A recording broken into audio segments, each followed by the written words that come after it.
name of this house. And you will respond whatever the name says up there. And then the second question will be, who is this house for?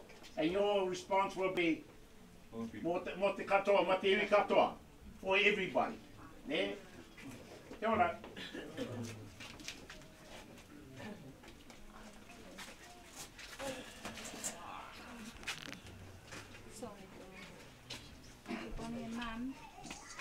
O leire e te atu kaholawa, ka ino e atu ki a koe ke hakatapu e tēnei ingoa.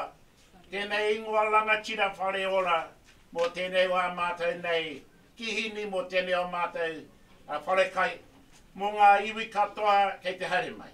No leire e te atu kaholawa me whakatau mai hoki, tau ringa ata whai, tau ringa rangi Māori e, i ngā wā katoa. Āmene. Ko wei te ingoa tēnei whare, mā wai tēnei whare, mō te katoa.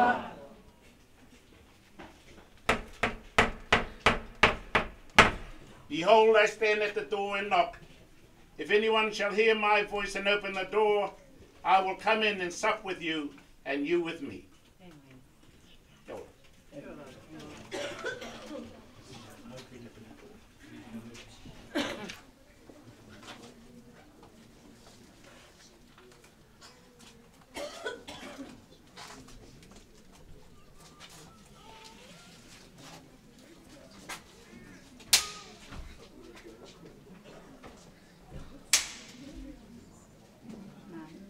Kua kina mai te tatau o tēnei whare.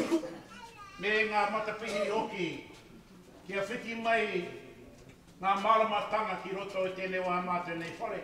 Te whare kai mo te iwi katoa, mo ngā lā e takotoa kene. Nō leire e te atu kahalawa, ko koe te timatang, ko koe te whakoitinga. Ko koe hoki, te awe whare o mea ka, ko koe hoki kai te hoa, o ngā mea kato. Nō leire e te atu kahalawa, i te awe, te hana koe tēnei whare.